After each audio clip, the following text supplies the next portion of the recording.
Welcome to Obey Your Strengths with Gallup Certified Strengths Coach and self-proclaimed Strengths Geek, Kathy Kersten.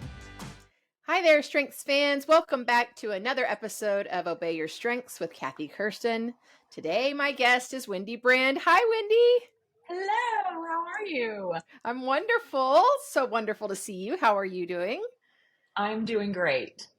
Well, our listeners on podcast platforms would not know this, but we're both rocking the pink. And it's not because of Barbie. Well, mine's not. It's yours. Mine's not. We're just twinning pink. That's awesome. It's so awesome to see you today. Wendy, I've been so excited for this podcast, we've been planning this for a month. So I'm so glad our calendars overlap today and everything's working because we got a story to share. So Wendy, first off, let me tell you folks a little bit about Wendy. Wendy is the owner of WMB Coaching and Consulting. And Wendy has been a friend of mine for over 10 years.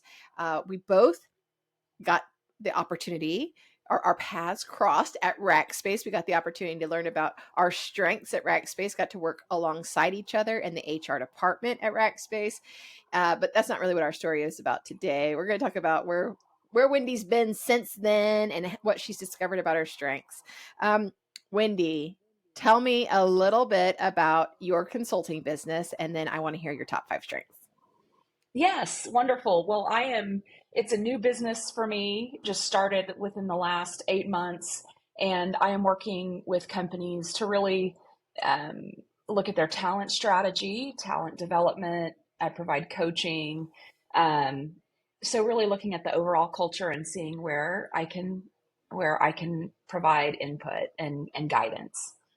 My top 5 strengths are Activator, Arranger, Individualization, Harmony, and Relator. From the lens of Wendy Brand, tell me what Activator means to you. Yeah, so Activator for me is like, I don't want to sit around and talk about it. Like, let's go.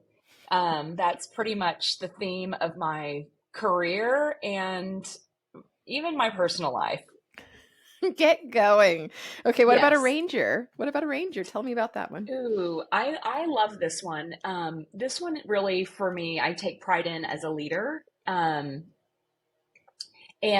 as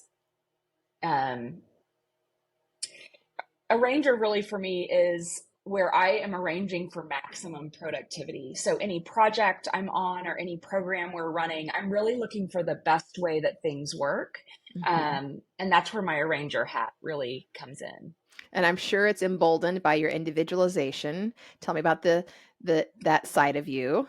Yes, that I take pride in as a leader and really understanding my team's strengths. And for me, it's not really just about what their resume says or what their skill set is, but really understanding them and finding the best place for them, in where they fit into a project or whatever we're working on. Okay. And here's one I was surprised to hear, Harmony. Not that you're not harmonious, but I did not sense a whole lot of harmony from you. So I was surprised to hear that. Tell me about your harmony. Yeah, this one was a newer one for me. So I don't know if I told you that I took my strengths a long time ago and then retook it when I went to a new company, and harmony was a new one for me. And I really see it showing up. I really don't like conflict. I kind of shy away from it, especially in the workplace.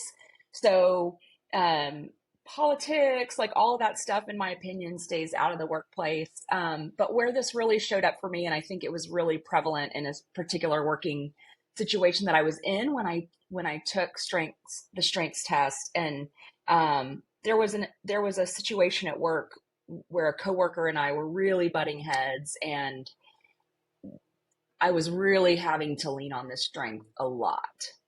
Yeah. Well, let's talk about that in more detail, but I can imagine that you were using it daily or weekly in that situation. That's why it showed up. But I would say that you said, I don't really enjoy conflict or look for conflict, but I don't see you being um, timid in the workplace. So that's why I was kind of surprised by it. So we'll have to Yeah, uncover that sure. one. And then you've got Relator. Relator is a very common Yes. one. Tell us about Relator and you. Relator for me is really the level of friendships that I have. I go deep in relationships where I like to know everything, and I share like I'm an open book and really connect with people. I enjoy connecting with people on a deeper level. Yeah, yeah. And I've seen that. I've been firsthand to that in you, that it's easy to talk to you. You are a genuine, authentic person. And and you're also a rock star activator. You had Achiever, didn't you, when you were at Rackspace? Yeah, I had achiever and responsibility. So I was activator, achiever, responsibility, learner, and relator. Yeah, So take on the world. Take on yeah. the world, achiever, responsibility activator. I love it. Well, that's what my memory of you, Wendy, will always be. My first impression and forever impression. You're a rock star. So let's talk about your journey that has brought us together again in the last year or two. About your transition into owning your own coaching business, and I'm so glad that you're doing this. But tell me, where were you before this, and what brought you to owning your own coaching business? Yeah. So after I left Rackspace, I went to another company where I was brought on to really look at talent strategy, pulled together this team that was working on really how we would create high performing teams in this Mhm. organization. And then just a myriad of things over the next 4 years happened. The company sold, leadership changed 3 or 4 times over me. And I was in HR reporting into the CHRO, and that role changed a couple times. And before I left there, I was leading the learning and development team. I had about 100 people reporting up to me. And as I have always done in my career, at least especially from the time I got to Rackspace, I really, I was an executor, right? I just wanted to get stuff done and give me more. I can do it. And so I think at my former employee, I was continuing that path, but it got to a point where it started to be too much. And I didn't, I didn't scream uncle. Like I just kept taking it on and on. And, I think that really pushed me to a breaking point. I burned out. I definitely physically, mentally. So I left there, and over the last, this was in October of 22. So, we're coming up on a year, but it's really taken me the last 10 months to figure out what I wanted to do. I got my coaching certification. So I knew I wanted to kind of still play in the people space. Mhm. Um, and where I've landed, I'm so excited about, because it really is, it's that talent strategy and picking things apart and helping put them back together. The arranger, using that Sure. arranger, using Relator to connect with clients, and an activation, right? Just still working to get it done. You're hardwired for it. That's for sure. Yeah, You're yeah, hardwired for this job. And I think that it probably showed up in a lot of the ways that you were managing your teams. You had 100 folks reporting up to you in your last role and helping navigate how to put the people in the right seats and get the right roles situated so that missions were accomplished as part of the job. And I can see you continuing to do that now. Uh, when I when I think about achiever individualization, I think about a coach and a sports coach, arranger, achiever. Oh, excuse me, did I say achiever? I meant arranger and individualization. Did I say that? I hope I you did. said achiever. Okay, all right. So I was thinking arranger and individualization is the imagery in my mind conjures up sports coach. Uh, is it really clear to you when you're looking out across a team of people? I mean, is it as instinctive as it seems to be when you have those two strengths about who fits where? I think it's a lot of listening, and and watching. And it does seem clear to me. And I always have to check in with the individuals. I had someone on my team, she was getting her PMP certification, and I saw her as something I had a PMP, like project management's great, but I saw her as just having so much more to give than what I saw her doing as the project manager. And I went to her and I said, I see you in this role. She said, here's the deal, Wendy, I trust you. I'm going to let you put me where you think I should go, but I've promised myself I'm going to get my PMP. So I said, great, we're going to help you get your PMP, but I'm going to put you over here. And she just thrived. So it is about checking in with the individual too. And sometimes they may not see it themselves, but, and it's me trusting my gut as well too, Right. Seeing the potential of it is sometimes like, then you have to paint that picture for them, right? You see the potential and then paint the picture for them and check in to make sure it's what they want to do. Of course, we're not trying to manipulate anything as arrangers, individualization, but man, that's a natural of seeing that potential in another person, seeing their uniqueness and the potential for their flourishing, and then getting them into that spot. And I'm sure your activator can be a little impatient to get it going. Okay, so I could picture all that. You kept getting, and like a true achiever, responsibility person, more challenges come your way, you take ownership of them. One of my favorite things to remind people who have responsibility is that with awareness comes responsibility very naturally, right? So that's how they tend to get overloaded, is with awareness of something, a project that is languishing, a goal that is not yet met, or something that feels like, oh, I should go do that. I should help that. I should help that team, that department, that leader. Oh, before you know it, people with responsibility and achiever, because in their mind, they're saying, I should do it, responsibility. Their achiever says, I can do it, right? Before you know it, you're owning a lot. You're holding on to a lot. So you felt that heavy weight. Let's talk a little bit about the whispers of burnout before you got real crispy. What were some early signs, Wendy, that maybe you were carrying too heavy of a load? Although let me just also say, change of leadership, selling the company, all that causes a lot of uncertainty and chaos. So circumstances may have been different. All that didn't happen. But tell me, what were some early whispers of burnout for you?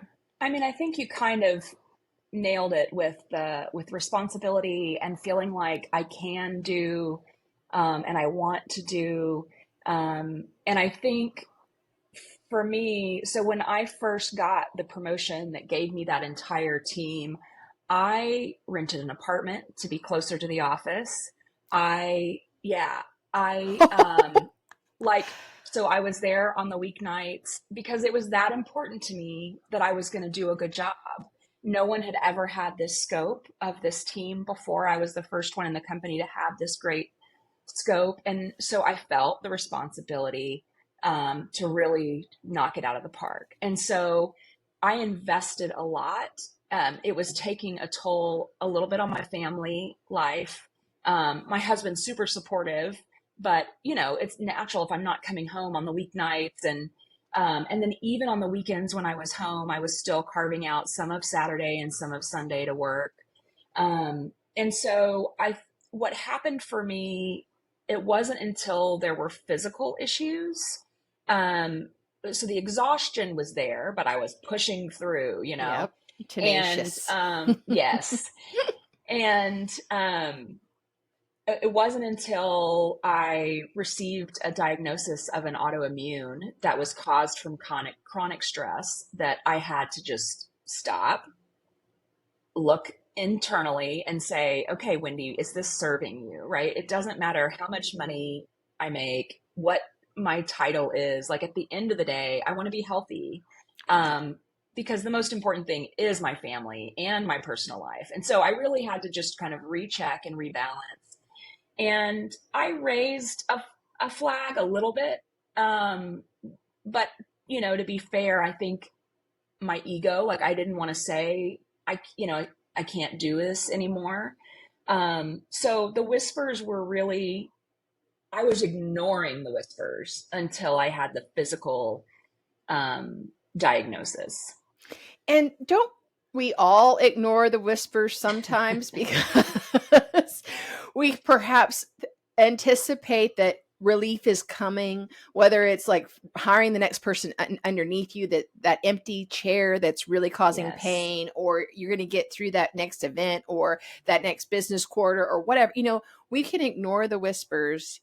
I'm guilty of it, where because you think, oh, there's light at the end of the tunnel, or I'm going to get through this, or I can do it. And it's not like you woke up one day and said, no, I'm not going to do this. I'm going to do this myself. I'm pride. It's very, it's part of the obeying your strengths. Like you really don't, sometimes are not even aware of the way that you're reacting to this. Yeah. Gosh, I didn't know that you had gotten an apartment. You were all in, Wendy. I was all in, Kathy. You were reserving nothing. You were like, I'm moving. Because technically you don't live that far from the office in the first place. Well, it was taking about, it was taking an hour to an hour and 15 minutes. Really? Yeah, because there was construction on that highway. And so it was, and I was getting up at 5 to, so it was just like too much. And so I thought that would help alleviate, I can sleep a little bit longer, or I could what happened was I can get to the office early. Achieve, get there early, get as much as you can done. What crossed my mind too about this is, I sometimes talk in coaching sessions with people who have achiever responsibility. I'm like, there's a little bit I feel sorry for you in that, because you work so damn hard, you never fail. So, I mean, Wendy, had you ever taken on because this is a huge role. That was a huge, you're in a huge role. Had you ever experienced a failure at work up until, and I'm not going to even call that a failure, but was your mindset like, I'm not letting this go? So there was one other situation in my entire career where I believe I burned out, and it was very similar in that I was it was my first VP role. I was in my mid-30s. I was a single mother. I moved to another city where I had no support, and it was I was working weekends, and I had to get it wasn't. I wasn't true to my values. I was going against my values of being a good mother. And I was sacrificing things I didn't want to sacrifice. And I burned out within 10 months of being in that job. Very similar to getting that promotion at the previous company in January and leaving in October. I guess 10 months is like my, my barometer for enough's enough. Oh, when I allow myself to get there. Wow. Okay. So there's a little pattern there. And that even resonates with me, because I'm thinking about my burnout moment. I had a whisper in November. I was, that I should leave Rackspace. And I thought to myself, that's a crazy thought. I'm going to retire here. And then I went and made a whole bunch of changes. And 10 months later, I walked out the door in August. I don't know if that's 10 months, but it's close. I mean, it's something like that. Yeah. Is that 10 months or 9 months?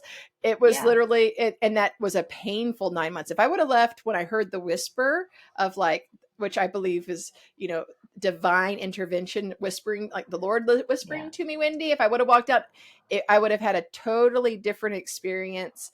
But I'm so grateful for everything, the way it happened. It just was painful. It was really a painful discovery journey process for me to realize that it was time for me to leave. Oh, wow. Okay. So achievers and responsibility, they pull up their bootstraps. They just get things done. Yeah. And when I say I feel sorry for them, like I mentioned earlier, it's like, because, they don't know when to stop giving, stop doing, stop going, stop. And I just don't have that energy.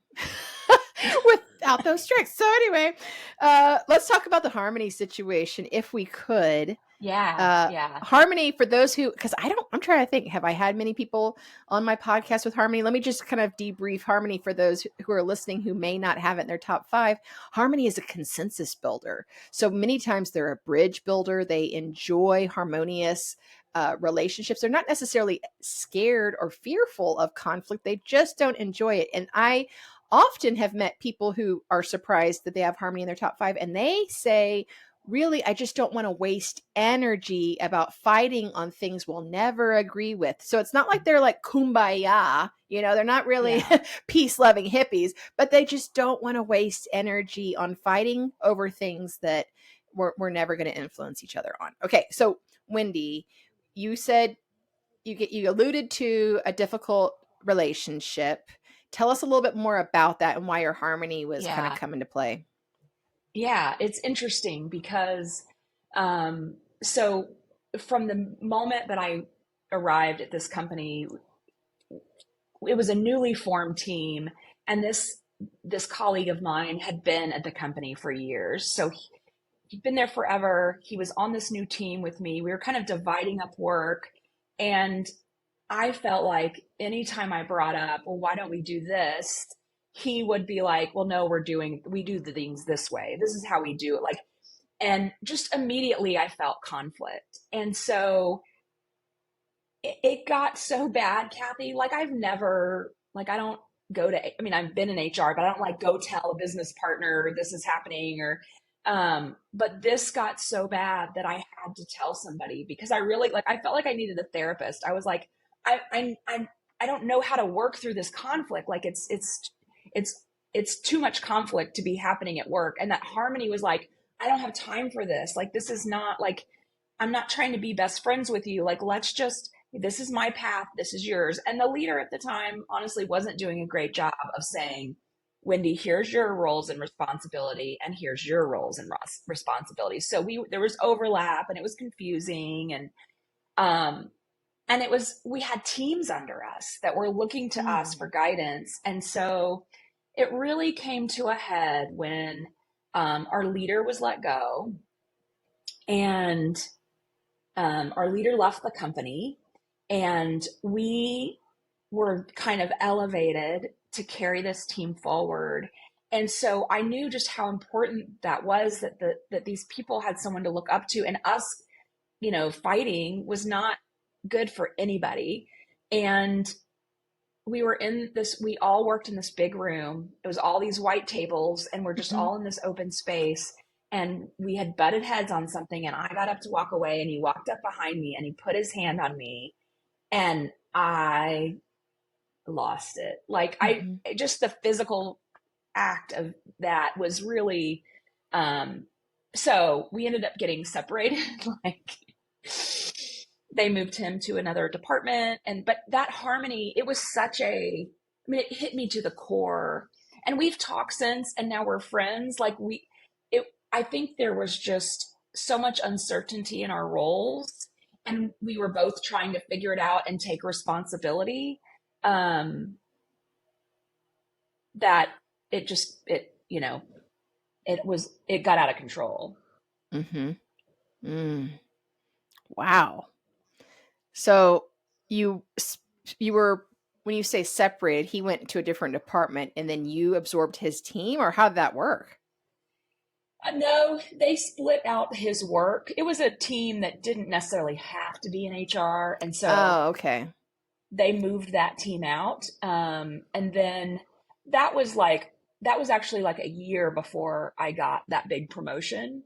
So I stayed in HR, got a different team, the whole company was just evolving and iterating and churning for several years. And so that was but that to me was my harmony, feeling violated. It was so in conflict with me internally that I wish I would have had a coach at the time, Yeah. Harmony brings calmness in a lot of instances. When you said you lost it, did people around you see it? Like, was this an event in the white table room? I mean, I wasn't like yelling or screaming. I went into the conference room. I may or may not have closed the door a little louder than I should. Mm-hmm. And there were 2 or 3 folks from our team in there. Um, and I'm trying to be professional. I'm a leader, but this just happened and I need to so I just, I probably shared things that like the way that I was feeling because I'm a human being. Yeah, And you expressed yourself. Yep. yeah, yeah. Yeah. Um, and then, I, I elevated it to leadership and just said, this is not good for either one of us or our teams. It just, and it was without placing blame. I mean, as much as I could. I definitely felt, at the time that my buttons were being pushed. But, Mm-hmm. I think in the end, we both were just in situations that we weren't comfortable with. Yeah, it was a no-win. It was a no-win, Yeah. no-win, right? But I sort of ask how that played out because harmony can sometimes if harmony is unregulated, people will lose agency. Like they won't speak up. They won't, they won't, and then they resent themselves and then they carry the burden of like, man, I missed my chance to react. If I could go back there to that that was a pretty, you know, potent moment when he laid his hand, like you're walking away Yeah. and he's like stopping you or whatever the intent was, right? Like to calm you or to keep you there. I'm not sure what the intent was, but that was the moment where you don't want to walk away. You want it to be a moment where you're like, I'm here and I'm having a sense of agency in this moment. Yeah. I think it had been like for 6 months, probably this had been going on. And so I had suppressed as much as I could. But I am always, and I think to a fault sometimes, the professional. Like and that's part of when I sometimes talk about having like this facade at work. It's this is the professional me. And I think that's why I didn't turn around and speak. Plus I could feel, I was so angry.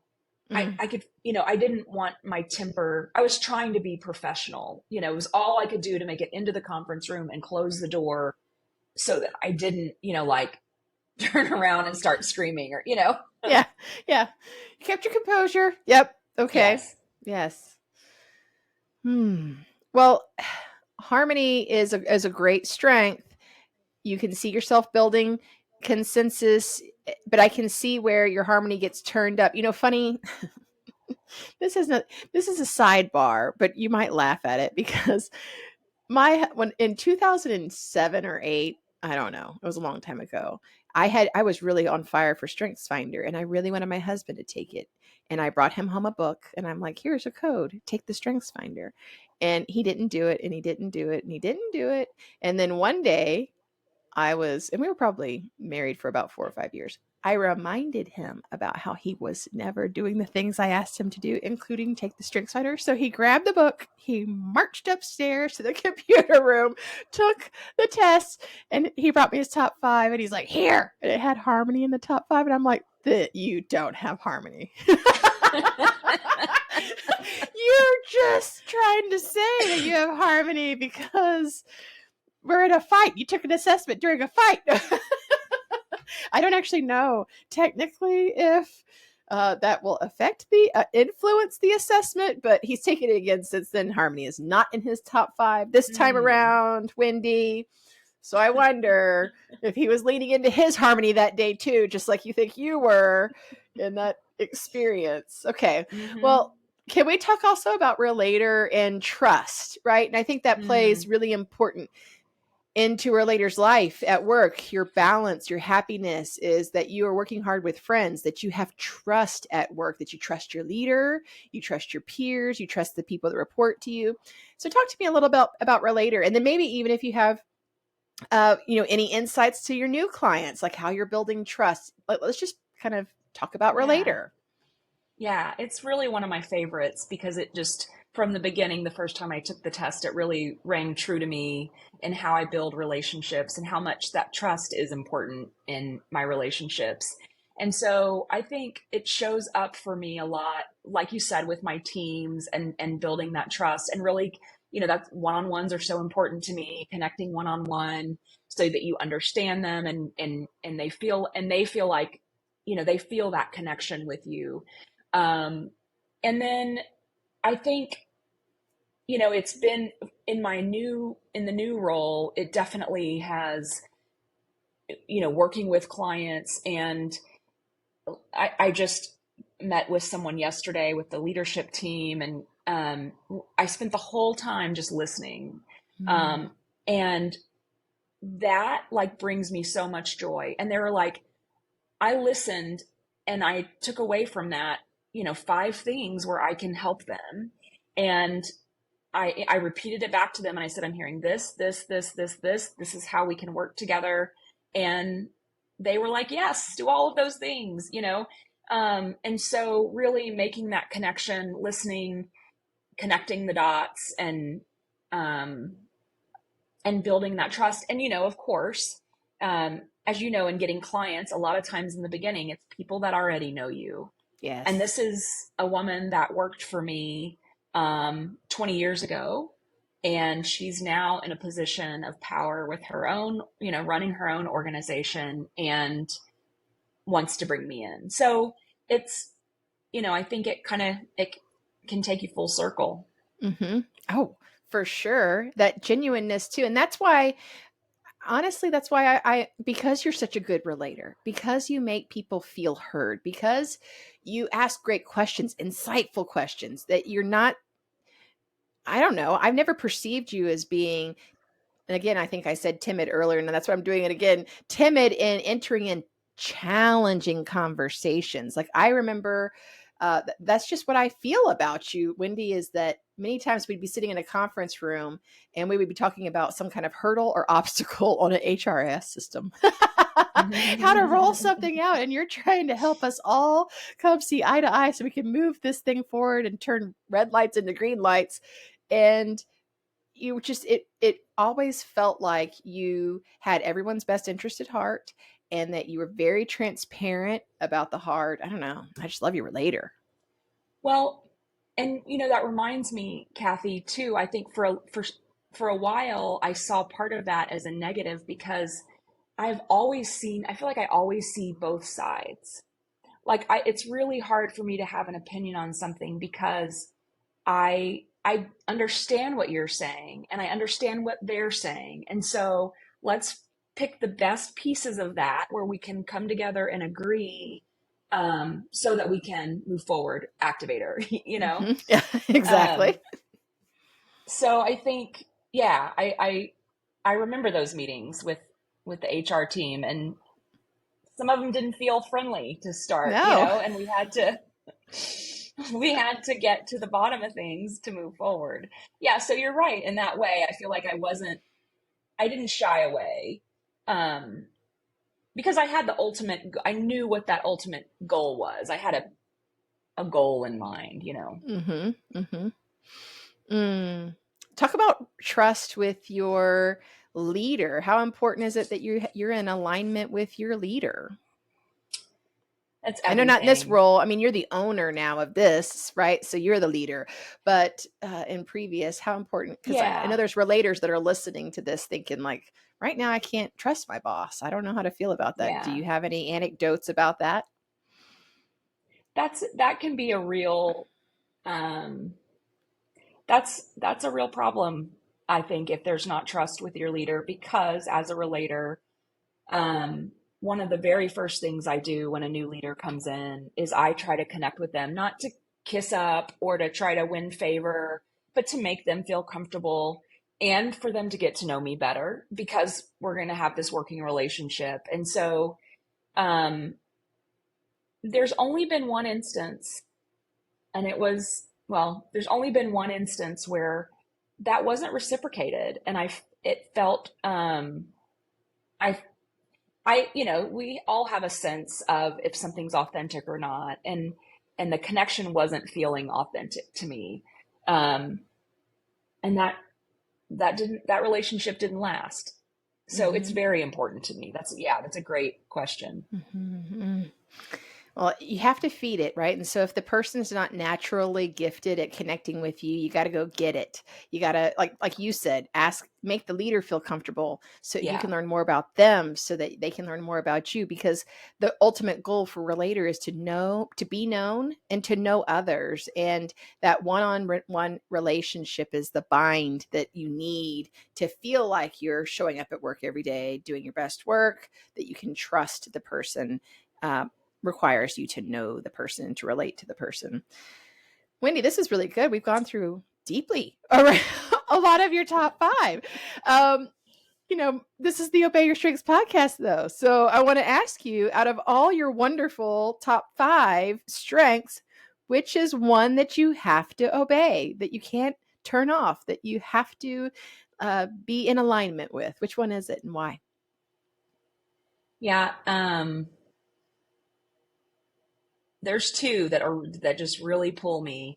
But I would say the Activator pulls me the most. Why? When something doesn't feel right, or when something feels right, I want to move on it. But also when something doesn't feel right, I need to move. Yeah. Does that make sense? Totally makes sense. You pivot well. Either towards something, Yes. either towards something or away. Yes. And that's what's great about coaching. And I wish you the best as you continue to build this business. You're going to help so many people, because a lot of coaching is people who are stuck and helping them get unstuck. I know you got a lot of organizational things going on where you're going to help organizations, and you're going to bring a lot of talent and knowledge and skills to helping people build really strong organizations. But man, the way that you could help individuals who are stuck is to apply that Activator, Wendy. I'm so glad you're doing that for the world. Yay, Activator. I see that in you for sure. You activated when I said, hey, will you want to be on my podcast? And you said yes. Okay, Wendy, how would someone, if they're interested in learning more about your consulting and your coaching, how would someone get a hold of you? Give us a little information about how to get a hold of you.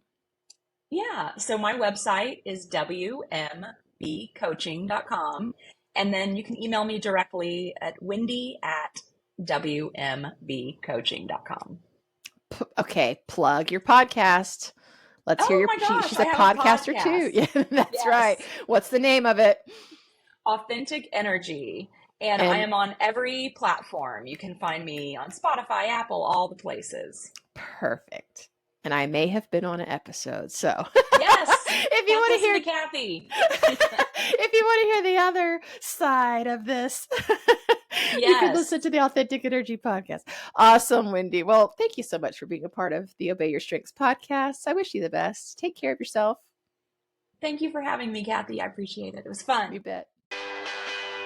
Thank you for listening to Obey Your Strengths. To learn more about Kathy or hire her for your company or private coaching, visit ObeyYourStrengths.com. You can also find her on Instagram at Kathy.Kersten. Obey Your Strengths is produced by Kersten Consulting, LLC, in association with Game Day Media out of San Antonio, Texas.